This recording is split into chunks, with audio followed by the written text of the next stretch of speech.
and welcome back to Between Two Wings. I'm your host, Emily Norman, and today we have Matt Swee with us. He is a pilot in the Air Force, a first officer at a major airline, the co-founder of the Pilot Network, the military and airline rep for Pivot Case, and just launched a new venture that we're going to talk about later. Matt, I think my first question is, do you have any free time at all? I don't have any kids, so that really helps. There you go. Yeah. So I like to start off each episode by just explaining where we're at. I am currently reliving my private pilot check ride, all smiles. I definitely passed, but tell us a little bit about your background.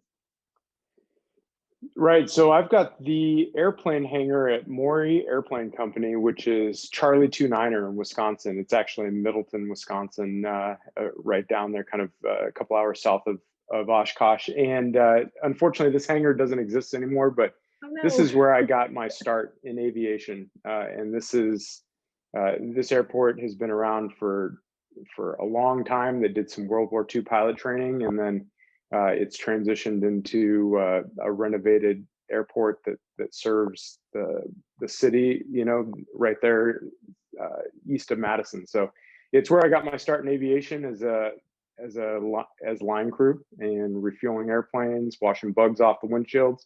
I got my private there and worked there all through college. So it definitely has a very special place for me. For sure. Do you ever go back just to relive the memories? Every time I go home, I go back. Absolutely. It's a ton of fun. A lot of the guys that I worked with when I was in high school are still there.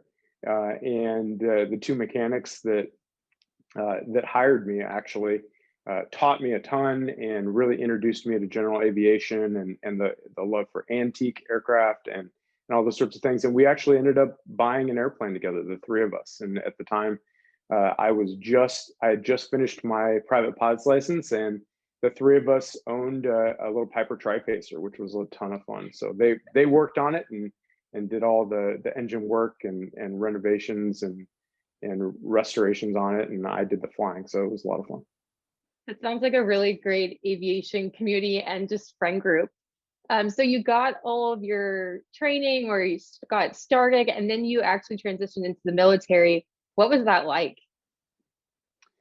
That was an eye opener for sure. So as you know, private pilot flying is fun, and the excitement of getting in the airplane and going to a pancake fly-in, or just hanging out at an airport when the ceilings are low and talking airplanes all day.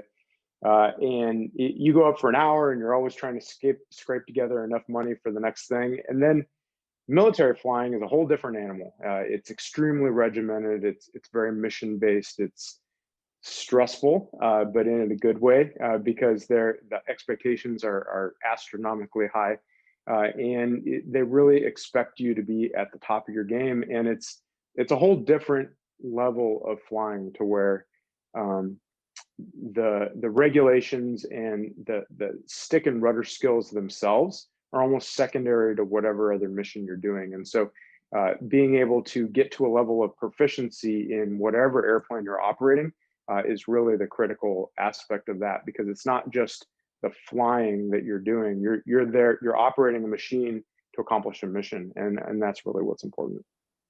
Yeah, and then you had that initial transition, and then you moved on to the airlines, which I can imagine was, came with a whole other lieu of struggles and just new experiences. How was that? Yeah, so that was humbling, to say the least. 15 years of flying for the Air Force, another 5 years of being a private pilot before that, almost 4,000 hours of flight experience flying big airplanes all around the world. I thought, flying a 737 in and out of Newark or LaGuardia, piece of cake, no big deal. But it presents a whole different kind of challenge. Just talking, I remember probably on the first, they call it IOE, but where you fly essentially with a check airman on your first couple of flights out on the line. And we were in Boston, and I've been talking to ground control for years, literally 20 years. And I could not figure out how to get a taxi clearance from Boston ground. It was the most complicated thing. It blew my mind. So, that you get pretty proficient at that very, very quickly, and operating at LA, Boston, Newark, all the really busy airports, and you get used to it very quickly. But initially it's a steep mountain to climb for sure. Yeah, and this is one of the main reasons why the pilot network was created. Can you just briefly explain what the mission is with this organization? Right. So the pilot network, we also call it TPN. You'll see my shirt right here. It kind of some product placement there, so TPN got started with a couple of hundred Air Force pilots who were looking to go to the airlines and trying to figure out what to wear to an interview or how to prepare for that. And for all those pilots who only knew military flying, being able to share the information about what the airlines are looking for, how to stand out in that interview and do well, that was a big deal. And so we started. That was right in 2012, right about when Facebook groups were getting started, and it really was just information sharing amongst military pilots looking to transition to the airlines. And fast forward today, we're over 30,000 pilots, and we've got a podcast and the Facebook group and a private community, and we do an annual conference called TPNX, and it's really grown into something where we're trying to look at the entire arc of a pilot's career. So we really try to be a professional network for pilots to share whatever information depending on whatever phase they're in. So it's a lot of fun, and there's a lot of fraternity and fellowship, and really trying to capture the Friday night at the squadron bar mentality that we've been accustomed to with military aviation, and trying to bring that into something that is for all pilots at all skill levels.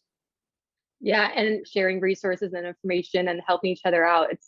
It's such a key part of everyone's flying career. So you've had the experience of flying with a bunch of different pilots, from your flight training to military to airline. Are there any key differences you've noticed between the people who've had military versus just civilian training? Well, they certainly stand out, and not necessarily in a bad way. There's definitely differences between. There's almost two tracks to get to a major airline.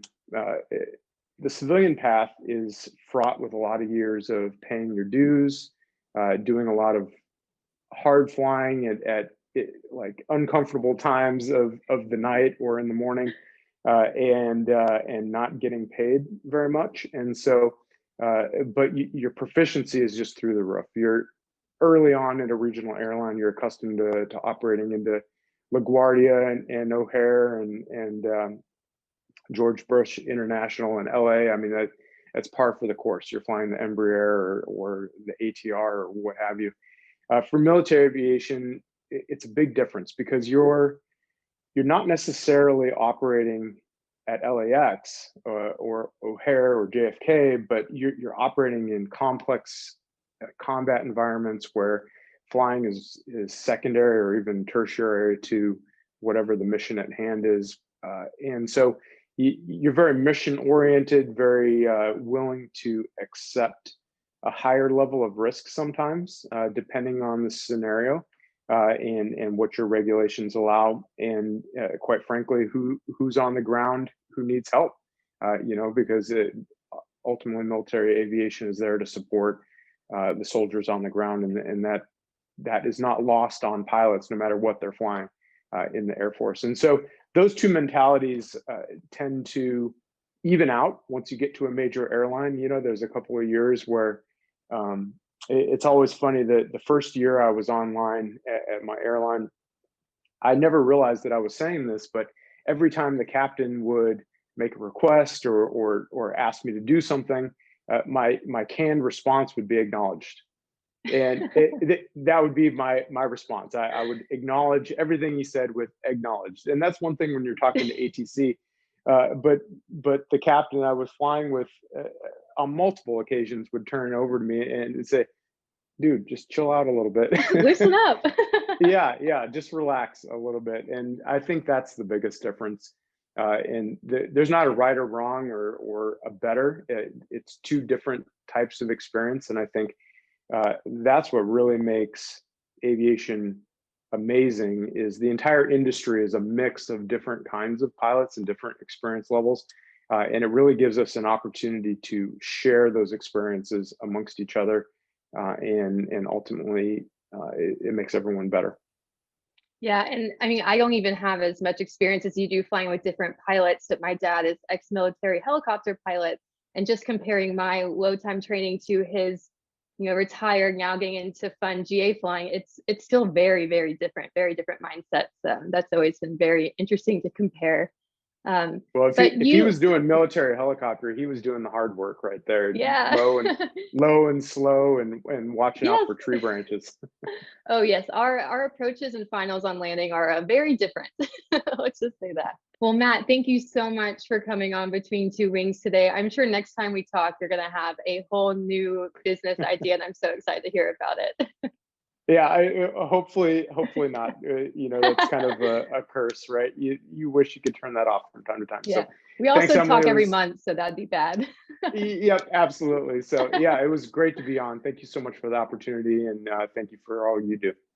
Of course. And everyone, thank you so much for tuning in to this episode Between Two Wings. We'll see you next time.